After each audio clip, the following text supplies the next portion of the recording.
Welcome back to my channel. তোমরা দেখছো Ghosh kitchen. তো ঘোষ কিচেনে তোমরা আজকে দেখবে অনুষ্ঠান বাড়ির সাথে আলু পটলের রসা। তো এই যে আলু পটলের রসাটা আমি করেছি, তোমরা দেখতে পাচ্ছ এটা কেমন লাগছে, নিশ্চয়ই বুঝতে পারছো দেখে। তো ঠিক আছে, তাহলে তোমরা যদি এই রান্নাটা দেখতে চাও আমার সাথে থাকো এবং চলো দেখো আমি কীভাবে এই রান্নাটা করেছি। ঠিক আছে, চলো। রান্নাটা শুরু করার আগে তোমাদেরকে বলে দিই, আমার চ্যানেলটাকে যারা এখনও সাবস্ক্রাইব করোনি তারা প্লিজ সাবস্ক্রাইব করে নিও। পাশে থাকার যে বেল আইকন সেটা টিপে দিও, তাহলে আমার আপলোড করার সমস্ত ভিডিও নোটিফিকেশান তোমাদের কাছে পৌঁছে যাবে। তো দেখো আমি এবার কড়াইতে সর্ষের তেল দিচ্ছি। আমি 4 চামচ মতো সর্ষের তেল দিলাম। এবার তেলটা গরম হবে, গরম হতে হতে আমি একে একে আলু আর পটলগুলোকে ভেজে নেব। তো আমি সবার প্রথমে দেখো তেলটা প্রায় গরম হয়ে গেছে, এবার সবার প্রথমে আমি আলুগুলোকে ভেজে নেব। তো আলুগুলোকে আমি একটু ভালো করে ভেজে নিয়ে তুলে নেব। তো দেখো আলুগুলো দিয়ে দিচ্ছি। তো আলুগুলো দেওয়ার পরে আমি এতে একটু লবণ আর হলুদ দিয়ে ভাজবো। তো আলুগুলো দেওয়া হয়ে গেল, এবার আমি একটু লবণ আর হলুদ দেবো। লবণ দিলাম একটু সামান্য, আর একটু সামান্য হলুদ দেবো। দিয়ে এবার আলুটাকে আমি লাল লাল করে ভেজে তুলে নেব। সাথে থাকো তোমরা।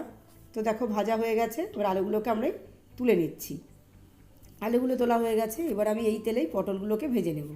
তো পটলগুলোকে দিয়ে দিলাম। পটলে এবার আমি একটু লবণ হলুদ দেব। তো আমি আলু পটল মিলিয়ে প্রায় 500 মতো হয়েছে আর কি, পরিমাণ নিয়েছি। আলুটা একটু কম, পটলটা একটু বেশি নিয়েছি। তো একটু লবণ হলুদ দিলাম, দিয়ে লবণ হলুদ দিয়ে পটলটাকে আমি ভেজে নিচ্ছি। পটলটাকে খুব ভালো করে ভাজতে হবে, কিন্তু পটল যত ভালো ভাজা হবে তত রান্নার স্বাদটা বেশি ভালো হবে। তো পটলটা দেখো লাল লাল করে আমি ভেজে নিয়েছি, দেখতে পাচ্ছ। এবার আমি এই পটলটাকে তুলে নেব। তোলা হয়ে গেছে, এবার আমি এই তেলের মধ্যে ফোড়ন দিচ্ছি তেজপাতা।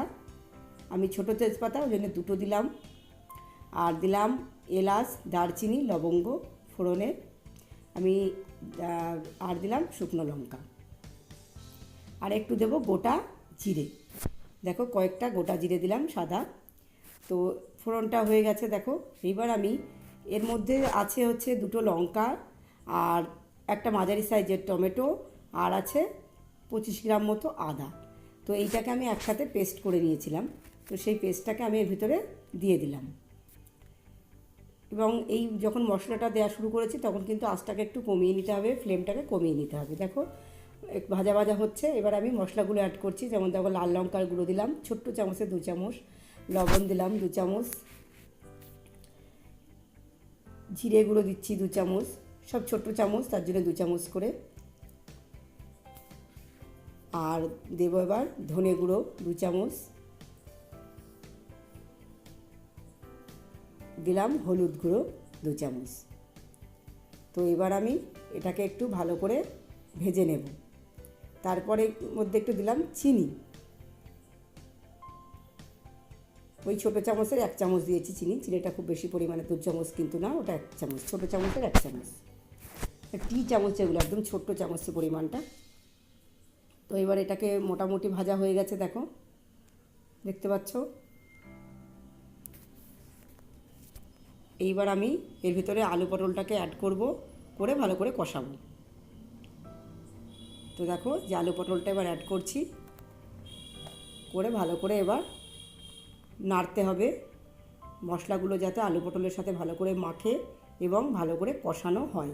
আর একটু মিনিট 5 মতো কষিয়ে নিতে হবে। তো দেখো কষানো হয়ে গেছে, এবার আমি জল দিয়ে দিচ্ছি। আমি 2 গ্লাস জল দিচ্ছি, কারণ আলু পটলটা সিদ্ধ হতে হবে। সিদ্ধ হয়ে গেলে তারপরে কমিয়ে নেওয়া হবে আর কি, সিদ্ধ করতে করতে জলটা কমে যাবে। আর আমি এটা গরম জল অ্যাড করলাম। দেখো কালারটা খুব সুন্দর এসছে। গরম জলে কিন্তু রান্নার কালারটা কিন্তু খুব ভালো আসে, এটা একটা টিপস তোমাদের জন্য। এবার আমি এটাকে ঢাকা দেব, ঢাকা দিয়ে সিদ্ধ হতে দেব। তো দেখো সিদ্ধ হয়ে গেছে এবং জলটাও মুড়ে গেছে, ঝোলটাও কমে গেছে অনেকটা, একদম গামাখা গামাখা আছে। এবার আমি একটু ঘি অ্যাড করব। নামানোর সময় হয়ে গেছে, নামাবো বলে ঘি, দেখো 1 চামচ ঘি দিয়ে দিচ্ছি আমি। এবার এটাকে ভালো করে মিশিয়ে নিয়ে আমি গ্যাসটাকে অফ করে দেব, দিয়ে 2 মিনিট রেখে আমি নামিয়ে নেব। তো দেখো এই যে অফ করে দিয়েছি। তো আমার আজকের আলু পটল রসাটা রেডি, দেখতে পাচ্ছ তোমরা কেমন হয়েছে। তোমরা কিন্তু অবশ্যই করে জানাবে, আমি কমেন্টসের অপেক্ষায় থাকলাম। আর এরকম যদি নতুন নতুন রান্না আমার চ্যানেলে দেখতে চাও, আমার কাছে দেখতে চাও, তাহলে আমার চ্যানেলটাকে সাবস্ক্রাইব করে নিও। তো আজকে আমি রাখছি, আবার আগামী দিন নতুন কোনো রান্না নিয়ে তোমাদের সামনে হাজির হব। গুড নাইট, সকলে ভালো থেকো।